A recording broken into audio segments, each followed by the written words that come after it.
Tele ta ma filɛ bagaw Mali kɔnɔ Mali kɔ kan assalamu alaikum ni aka kunnafoni wagati sele minnu bakurubaw filɛ.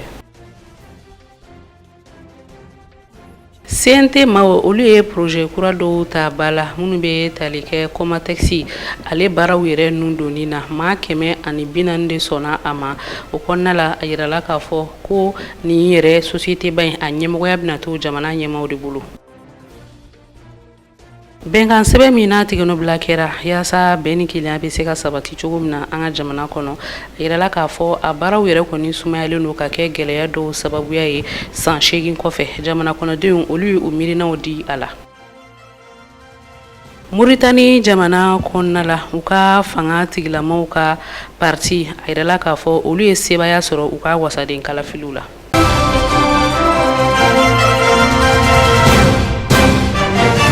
Aya bisimila kokura aw ka kunnafoniw kɛnɛ kan i n'a fɔ n ye aw ladɔnniya bakurubaw la cogoya min na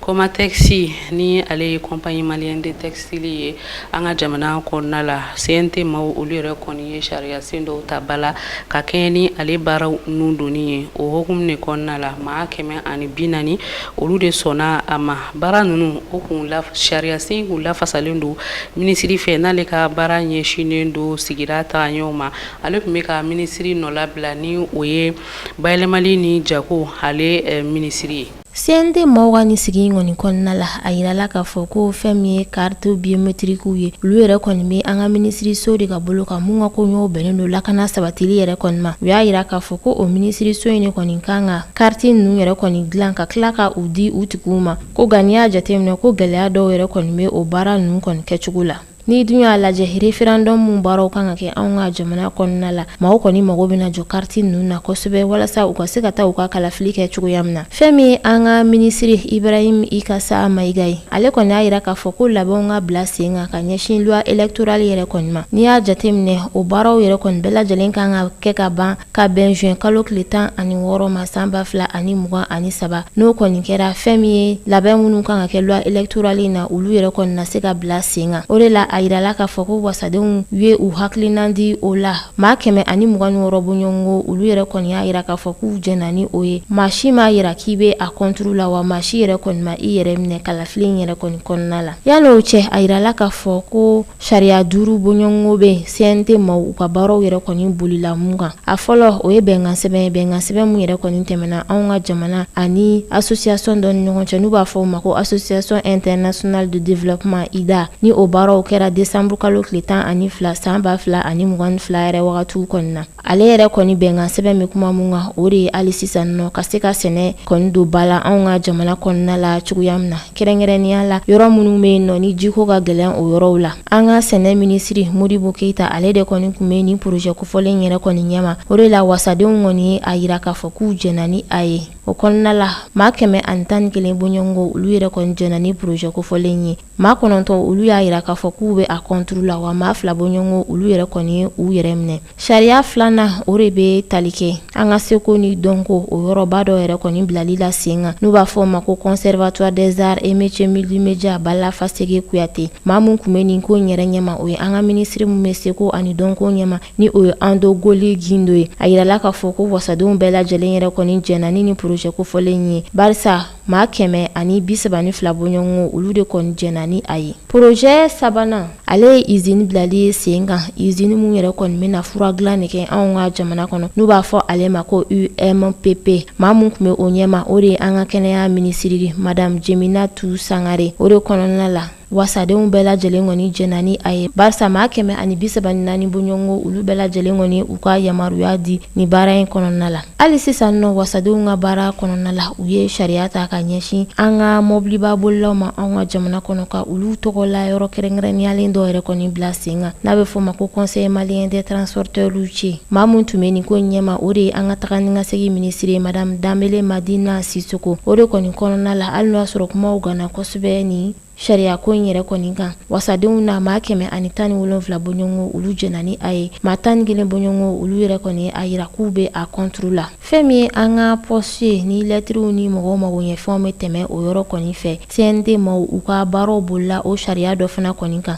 Kɛrɛnkɛrɛnnenya la o yɔrɔ kofɔlen yɛrɛ bɛ se ka don ba la cogoya min na anw ka jamana kɔnɔna la. An ka kunnafoni minisiri o ni subahana mansi minisiri Aruna Mamadu Ture ale de kɔni tun bɛ nin baara ninnu ɲɛma. O de la wasaden maa 125 bɔɲɔgɔnko olu bɛɛ lajɛlen y'a yira k'u jɛna ni a ye. Maa si ma kɛ a contre la wa maa si yɛrɛ kɔni ma i yɛrɛ minɛ a la. Fɛn min Nations Unies mɔgɔw ka subahana sɛbɛn yɛrɛ kɔni bɔlen ka ɲɛsin anw ka fintigilakaw ma ko u tɛ hadamadenya hakɛw la sabati anw ka jamana kɔnɔ. Olu Nations Unies maaw yɛrɛ kɔni ka fɔ la fɛn min ye CNT maaw ye u da sera o yɔrɔ kɔni fana ma u ka nin baara ninnu kɔnɔna la. I n'a fɔ an y'a fɔ an ka kunungo kunnafoniw na kapu ale nun donna an ka jamana kɔnɔna la kunungo a baaraw dayɛlɛnna minisiri fɛ n'ale ka baara ɲɛsinnen don kalanko ma an ka jamana kɔnɔna la Sidibe Dedewu Usumani na a kɛra yɔrɔ min na o de ye Institut de formation professionnelle Soni Albert ye Rive Droite la ni session kofɔlen min filɛ a yirala k'a fɔ ko kapu maa minnu bɛ ka a ɲɔgɔndanw kɛ ɲinan session na o bɛ taa jɔ maa 26 ni 244 o tilalen don centre 81 ni bɔɲɔgɔn cɛ minisiri ani maa dɔw tun bɛ ɲɔgɔn fɛ nin baara ninnu kɔnɔna la Ali Kulubali bɛ ɲɛfɔli k'an ye. Mali kunkanko kibaruyaw la n'u ye Mali kalanko ye hajirala k'a fɔ kiimɛliba minnu bɛ yen n'u bɛ kɛ faso Mali kɔnɔ san labanw kɔnɔna hajirala k'a fɔ a caman olu kɔni daminɛna fɛn min ye DEF o bɔlen kɔfɛ hajirala k'a fɔ kapu mɔgɔw olu fana kɔni ta n'u kɔni do la hajirala k'a fɔ maa minnu de bɛna o kiimɛli kɔni kɛ ka ɲɔgɔndanw kɔni de kɛ hajirala k'a fɔ o bɛna kɛ kalansen caman kɔni de la kalansen min bɛ n'u b'a wele ko matériaux ni dɔw ko RDM fo ka taa se nanzarakan fɛn min ye hygiène alimentaire technologie subahana mansiw ani ka taa fɔ sojɔw ani ka taa se dessin n'u ye a caman kɔni ye olu jirala k'a fɔ olu ka kalan o kɔni sinsinlen don min kan kosɛbɛ ko o kɔni bɛna fɛn ye kiimɛli kɔni kɛ o bɛɛ lajɛlen kɔni de la a jirala k'a fɔ fɛn ye kiimɛli a bɛ ka kɛ lakɔlisoba min na Bamakɔ ni dɔw ko IFSABU jirala k'a fɔ lakɔliden 668 bɔɲɔgɔnko olu de kɔni bɛ yen nka olu lakɔliden 668 a jirala k'a fɔ olu fana kɔni tilala so fɛn ye 14 kɔni ɲɔgɔn cɛ n'u ko sali a jirala k'a fɔ fɛn ye lakɔli karamɔgɔ minnu kan k'u kɔlɔsi u ka kiimɛliw la a jirala k'a fɔ olu bɛ t'u jɔ maa 45 bɔɲɔgɔnko kɔni de la o de hukumu kɔnɔna na fɛn ye u ka kalan yɛrɛ bɛ sinsin minnu kan a jirala k'a fɔ u bɛna ɲɔgɔndan kɔni kɛ o kalan siyaw bɛɛ lajɛlen kɔni de la n'u ye dessin bâtiment courantko électricité sojɔ maçonnerie ani ka taa se moto dilanw fɛn ye mobile dilanw n'u dɔw ko mécanique auto a jirala k'a fɔ o bɛ nin bɛɛ lajɛlen kɔni de kɛ o de hukumu kɔnɔ a jirala k'a fɔ maa bɛ se ka min kɔlɔsi kabini sɔgɔma joona kɔni fɛ maaw ye Mali wolomasiri tabaw ka se ka olu kɔni ye fɛn ye ni examen n'a ye a kiimɛni kɛ daw kɔni de la ka se ka denmisɛnnin minnu bɛ yen n'u bɛ na kiimɛniw kɔni kɛ ka se ka o bɛɛ lajɛlen kɔni larawe o fɛnw bɛɛ lajɛlen kɔni larawe ko o baaraw bɛɛ lajɛlen kɔni de kɛla wa ko min fana kɔni kɔlɔsili min fana kɔni kɛla maaw y'a ye k'a fɔ denmisɛnnin dɔw kɔni bɛ olu kɔni lasegila fɛn ye sɔrɔsiw kɔni fɛ ani lakɔli yɛrɛ ɲɛmaaw kɔni fɛ ka sababuya kɛ olu kɔni ma o cogoya kɔni ye kalanso ninnu kɔni da la nka dɔw fana kɔni kun ɲinɛn bɛ u ka buguna sɛgɛ kɔni de kɔ olu fana kɔni la ɲinina olu fɛ olu ka se ka t'u ka buguna sɛbɛn kɔni ta n'u ye carte d'identité kɔni de o de hukumu kɔnɔ minisiri min ka baara kɔni ɲɛsin bɛ duguma kalanko ɲɛnabɔli kɔni na madame Sidibe Dedewu Usumani a jirala k'a fɔ a y'a jira ale ka taa fara fɛn ye maa min fana kɔni ɲɛsin bɛ kiimɛli ko bɛɛ lajɛlen kɔni ɲɛnabɔli kɔni ma ni o soba ɲɛma ni o ye Mahamadu Keyita ye olu kɔni wulila ka taa fɛn ye ni kiimɛli a kun fɔlɔ n'u y'a kolomakari kɔni ye k'o kɛ lakɔliso min n'u b'a wele ko Soni Albert ni dɔw ko IFSABU Banakabugu kɔni de la a jirala k'a fɔ a y'a kɛ sɔgɔmada nɛgɛ kaɲɛ 8 waati so min kɔnɔ o numéro ye 85 kɔni de ye wa o de hukumu kɔnɔ a jirala k'a fɔ a kɛlen ka kolomakari kɔni kɛ fɛn ye o bɛ kalansen min wele ko RDM ani dɔw ko spécialité dessin bâtiment ka dessin kɛ ani ka so kɔni jɔ a jirala k'a fɔ a bɛnna n'o de ye ka se ka o kɔni di denmisɛnninw kɔni ma ka sɔrɔ ka fɛn ye gafew ni o ye hakilijagabɔ kunnafoniw kɔni ye walima hakilijagabɔ kumasenw ye ka se ka olu bɛɛ lajɛlen kɔni di denmisɛnninw kɔni de ma o de hukumu kɔnɔ a jirala k'a fɔ hakilijagabɔ kumasenw caman kɔni bi u bolo i n'a fɔ ka kow ka walawala n'u ko définition a jirala k'a fɔ olu caman kɔni dila u ma ani ka taa se fɛn ye u ka kalan yɛrɛ bi sinsin minnu kɔni kan kosɛbɛ a jirala k'a fɔ olu hakilijagabɔ kumasen 2 bɔɲɔgɔnko ani ka taa se 3 kɔni ma o bɛɛ lajɛlen kɔni de dila denmisɛnnin ninnu kɔni de ma o de hukumu kɔnɔ min ye minisiri Dedewu Usumani ye a y'a jira k'a fɔ Mali tɛ se ka taa ɲɛfɛw ni fɛn ye u bɛ min wele lakɔli professionnels ko ni o kɔni ma don bala ka sababu kɛ olu bɛ Mali ka sɔrɔko ka se ka olu caman kɔni taa ɲɛ ni Mali ka sɔrɔko caman kɔni gulon bɛ o la ni dɔw ko fɛn ye technicien ko olu caman kɔni de kan ka former walima ka kalan kɛ o kunna faso Mali kɔnɔ yaasa u na se ka fɛn ye baara caman kɔni sɔrɔ faso Mali kɔnɔ ka Mali ka sɔrɔko ka yiriwa ani ka wuli ka jɔ cogoya min de la wa madame Sidibe Dedewu Usmane a y'a jira k'a fɔ ko kɔlɔsili kɔni bɛna boloda denmisɛnninw u ka nin ɲɔgɔndan in kɔni senfɛ i n'a fɔ ɲɔgɔndan tɔw bɛɛ n'u ye kiimɛli tɔw bɛɛ min tɛmɛna fɛn ye kɔlɔsili n'u ye surveillance ye o sinsinna cogo min na ko nin bɛɛ lajɛlen bɛna nin fana kɔni bɛna kɛ o kɛcogo kelen de la ko ka sababuya kɛ ko kiimɛli kun tɛ dɔwɛrɛ ye denmisɛnninw u ye san kɛ ka kalan min kɛ ka se ka o kɔni jateminɛ minnu bɛ yen ni gɛlɛya b'u ka kalan faamuyali la ka se ka olu gɛlɛyaw n'u ye lakiniw ye k'olu furakɛ cogoya min de la ani ka denmisɛnninw ka se ka u ka hakililaw min ye kalan n'u ye niveau ko ye o ye kalan minnu kɛ n'a sɔrɔ u y'a faamu san kɔnɔ ka o bɛɛ kɔni de jateminɛ o de kɔfɛ sa ministre Sidibe Dedewu Usmane a kɔni ye a jira k'a fɔ ko jamana cɛmancɛ fanga maaw ko olu kɔni ka dɛmɛba bi fɛn ye ni kiimɛliw kɔni a labɛnko ɲuman kɔni yɔrɔ o bɛɛ lajɛlen kɔfɛ a sɔrɔla ka a ɲini k'a fɔ ko ni kiimɛni ni nin kɔni banna ani ka taa se kiimɛli tɛmɛliw bɛɛ lajɛlen kɔni de ma o ka kɛ sababu ye jaabi minnu kɔni bɛna bɔ o jaabiw ka kɛ jaabi ɲuman ye minnu bɛ denmisɛnninw u ka hakilila o ye kalan minnu kɛ ani dɔnniya min b'u la o ka o dɔnniyaw kɔni kofɔ o de kɔfɛ fɛn ye Dedewu Usmane a ye kɔlɔsilikɛlaw n'u ye karamɔgɔw kɔni ye k'a ɲini o kɔni fɛ o ka kɔlɔsili kɔni kɛ ni fɛn ye sɛbɛ yɛrɛ kɔni de ye o de bɛ kɛ sababu ye ka se ka denmisɛnninw ka o kɔni ka san laban kalanko ka a jaabi u ye min dɔn ani u ma min dɔn ka se ka olu bɛɛ lajɛlen kɔni kɛnɛmaya cogoya min na I n'a fɔ y'aw ladɔnniya bakurubaw la cogoya min na fɛn min ye accord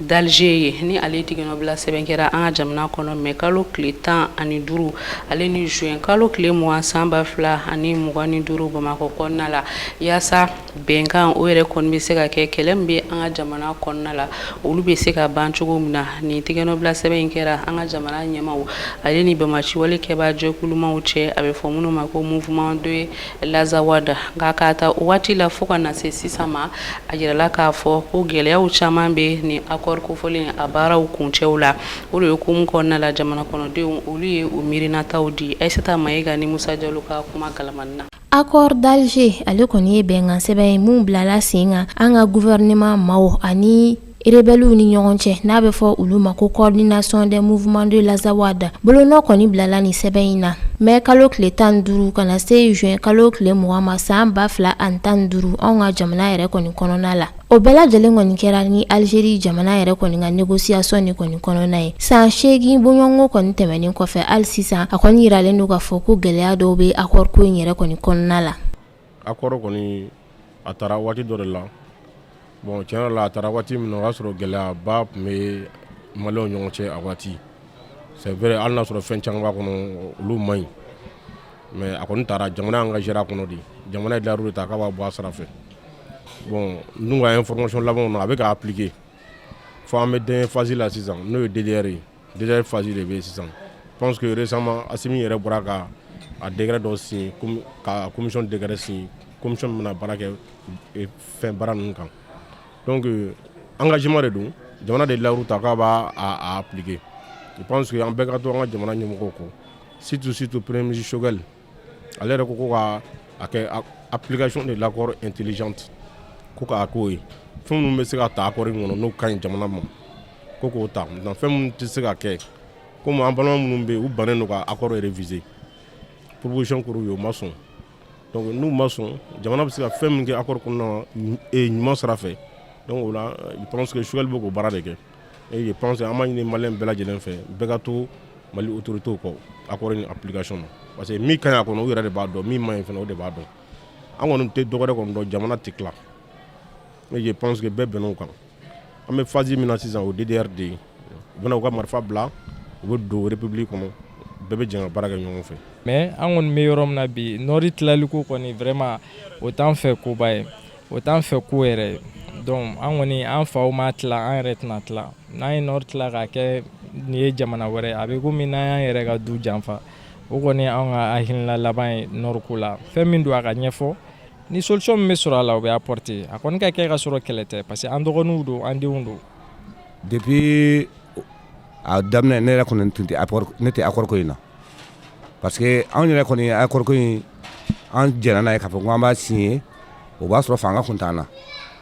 fanga de kun t'an na donc n'an jɛra k'a fɔ n ko n bɛ a signé bibi na an bɛ yɔrɔ min na bi fanga b'an na an yɛrɛ dalen b'an yɛrɛ la fanga b'an na donc accord ko in vraiment a ko kɔni a man bon ne ma bilen ne b'a fɛ sisan comme déjà c'est entre nous an yɛrɛ dama don maliyɛn dama de don an ka sigi ani kɔrɔnfɛmɔgɔw an ka sigi accord ko in an ka bila kɛrɛfɛ an ka tɛmɛ n'an ka maliyɛnya ye Mali ye kelen de ye an ka tɛmɛ n'o ye ko ne hakilina ye. Bon d'abord ne hakilinata ye min ye accord ko in na parce que n'i ma fili a bɛ fɔ ko accord d'Alger de a tɛ fɔ ko accord de Bamako ou bien accord du Mali donc depuis yen yɔrɔ la problème bɛ yen ni malidenw de bɛ ɲɔgɔn na k'a fɔ ko malidenw kan ka bɛn u yɛrɛ damaw ni ɲɔgɔn cɛla la o bɛn bɛ ɲini Mali de kɔnɔ mais n'i taara o bɛn ɲini wali jamana kan bon jɔn b'a dɔn min taara fɔ an ka mɔgɔw ɲɛna yen bon bɛɛ tun b'a dɔn o don na accord in bɛ voter don min na fangaba kun t'an na i m'a ye donc fɛn taara fɔ an ka mɔgɔw ɲɛna u sɔnn'a ma u dɛsɛlen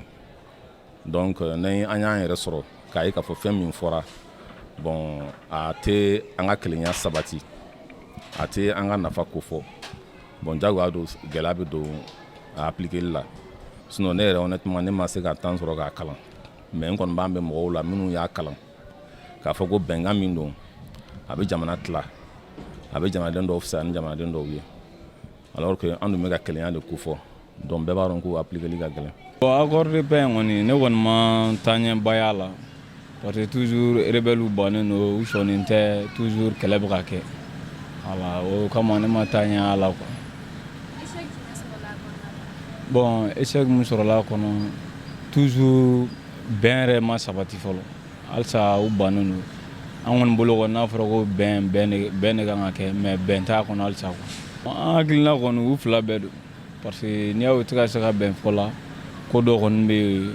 n'u tɛ an jamanadenw yɛrɛ tɛ mun kalama la parce que bamananw b'a fɔ zana la ko n'i ye mɔgɔ fila ye ka kɛlɛ dɔrɔmɛ 10 tilala i b'a sɔrɔ dɔ de bɛ fɛ a ta ka caya voilà. Mɔgɔw de b'a la ka kɛlɛ kɛ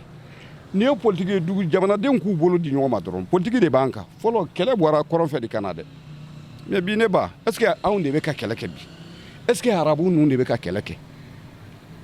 donc problème wɛrɛ de b'an kan min an bɛ ka fɛn o fɛn o si tɛ an ka gouvernement k'u jilaja de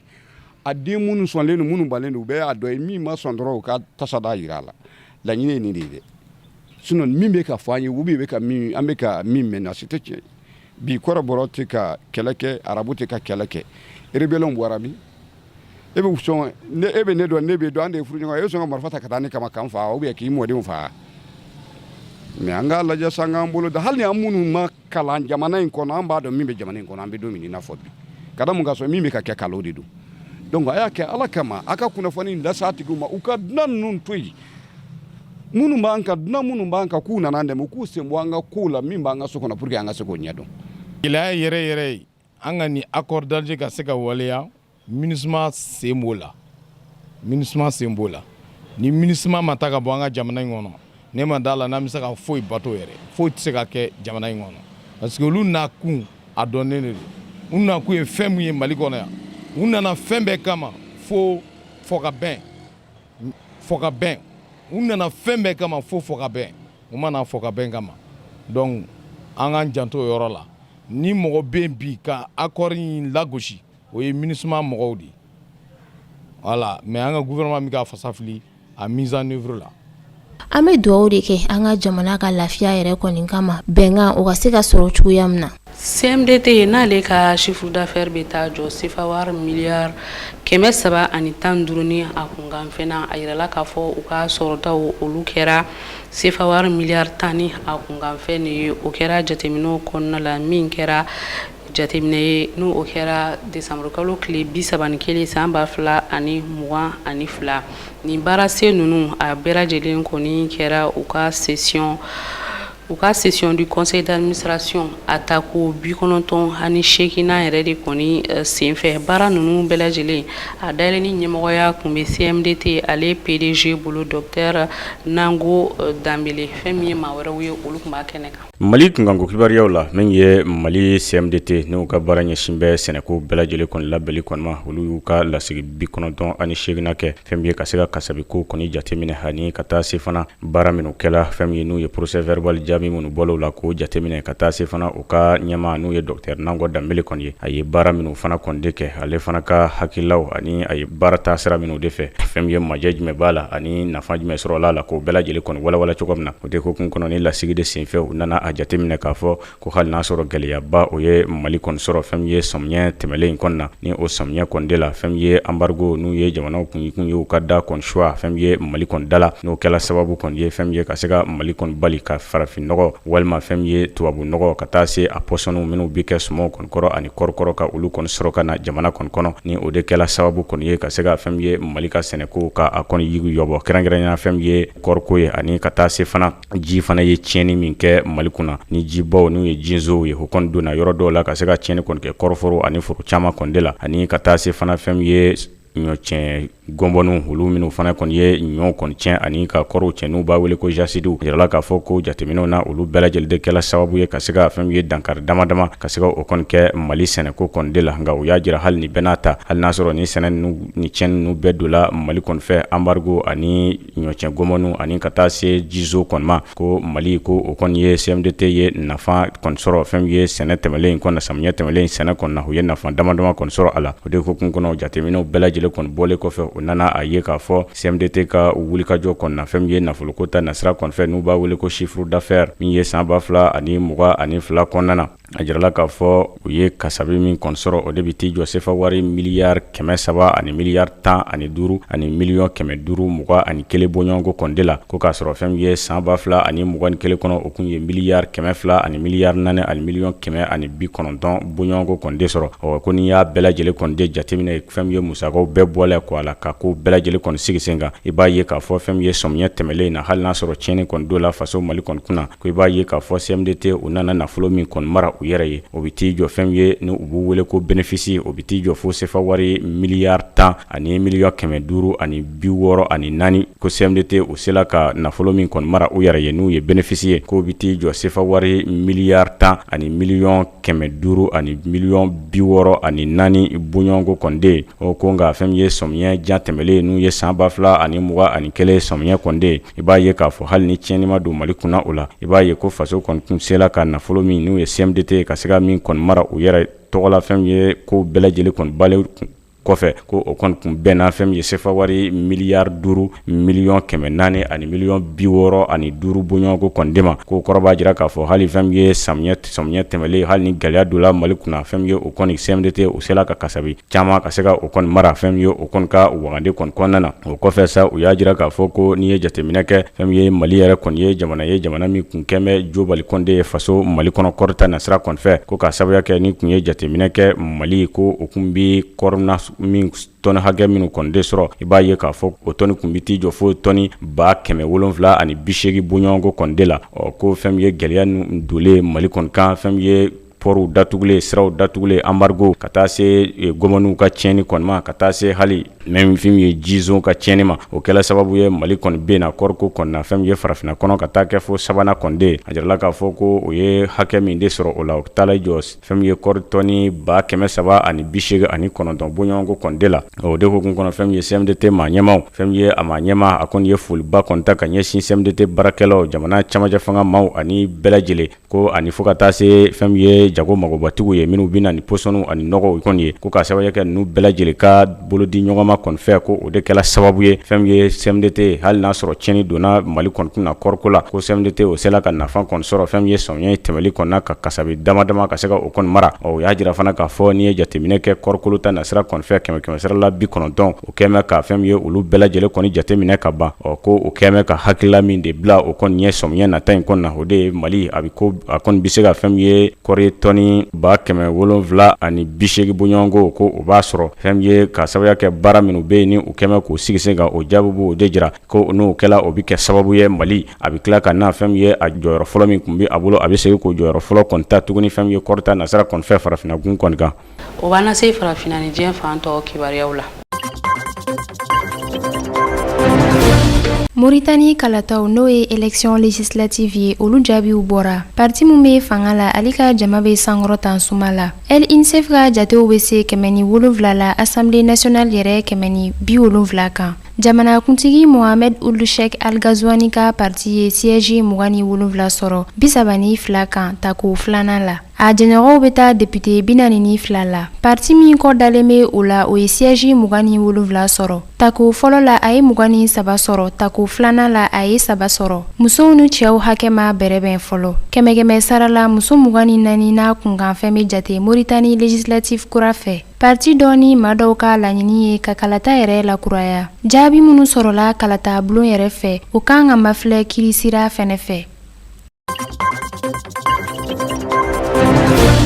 Finitigilamɔgɔ 2 ani banbagaci 55 ni farafina tilebiyanfan État islamique finitigilamɔgɔ dɔw bɛ jate o fɛ n'o bɛ wele ko ISWAP. Olu bɔnɛla u ni la kɛlɛ fɛrɛ dɔ yɛrɛ kɔnɔna la Niger ni Nigeria finitigilamɔgɔw fɛ. N'o fɛrɛ in daminɛla mɛ kalo tile 6 ka taa se tile 28 ma. Kunnafoli dantigɛli kɛra tɛnɛndo Niger finitigilamaw fɛ. Fɛrɛ in yɛrɛ laɲini kun ye ka tɛgɛ da banbagaciw kan minnu bɛ Nigeria baba ni kɔrɔyanfan cɛ n'o ye danfara sira ye ani Niger cɛ la. O lasela finitigilamɔgɔw ka kunnafoli sɛbɛn dɔ kɔnɔna la n'o mafilɛla tɛnɛndo AFP fɛ. Tɛgɛ dara banbagaci 55 minnu kan finitigilamɔgɔ ni diinɛtɔn ɲɛma caman bɛ jate olu fɛ. Tɛgɛ dara minɛ minnu kan bolimafɛn 13 bɛ jate olu fɛ. Difa kɔnɔna la ni Boko Haram ni SWAP ka bingani caman bɛ kɛ nin yɔrɔ kofɔlen la kabini san 2015 mafilɛli caman sera yen nɔ san daminɛ la o lasera kunnafoli lase sira AFP fɛ.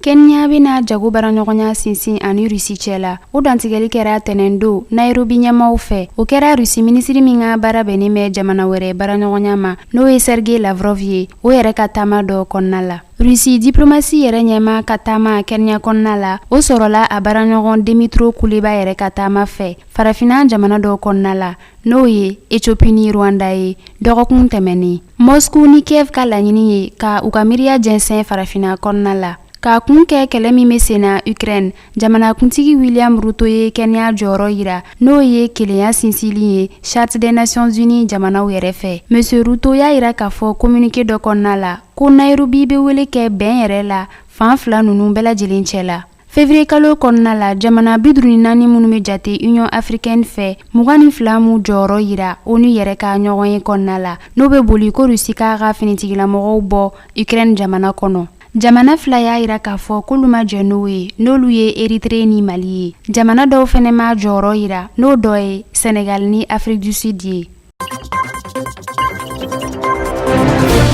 Banbagaci 23 n'a yirala k'a fɔ ko olu yɛrɛ ye kɛlɛ kɛ jɛkulu État islamique tɔgɔ la. Olu datugura kaso la n'o laban ye saya yɛrɛ ye tɛnɛndo Libi tribunal dɔ fɛ. Kunnafoli lasesiraw y'a yira k'a fɔ ko 13 wɛrɛ datugura si kasow yɛrɛ la. O kiiri jaabiw lasela Misrata tribunal fɛ ni finitigilamɔgɔ minnu bɔnɛla u ni la olu ni EI yɛrɛ ka kɛlɛ dɔ kɔnɔna la Libi babayanfan fɛ san 2015 ani san 2016 waati olu caman bɛ bɔ nin yɔrɔ kofɔlen la. Siga kɛnbɛ maa minnu na olu lasera kiiribulon kɔnɔna la finibulama m'u kana u kun gananen no ani dasi b'u la. Olu ka kiiri tigɛra u ye maa minnu bɔnɛ u ni na olu ka denbaya ɲɛna n'u bɔfan bɛnna Libi Sudan wala Palestine ma. Tɛgɛ dara ni maa minnu ka décembre kalo kɔnɔna la san 2016 waati sirti minɛli kɔfɛ ni kilomɛtiri 400 bɔɲango bɛ o ni Tripoli cɛ. Y'a tɛgɛ da sirti kan juin kalo kɔnɔna la san 2015 waati n'a y'a fɛrɛ Mohamed Kadafi yɛrɛ ka basigibaliya waati fɛ san 2011 waati. O fɛrɛ kɔnɔna la jamana finitigilamɔgɔw ye dɛmɛ sɔrɔ ka bɔ Ameriki armée yɔrɔ n'o dɔ ye pankulu ni drone ye fo waati mun na u y'u tɛgɛ da dugu kofɔlen yɛrɛ kan. Ni de kɛra aw garisɛgɛ bi kunnafoniw kɛnɛ kan k'aw fo ka wale ɲuman dɔn tele ɲɛtaa sugantili la ka kɛ aw ka kunnafoniw dayɔrɔ ye aw k'an bɛn wagati wɛrɛ inchallah.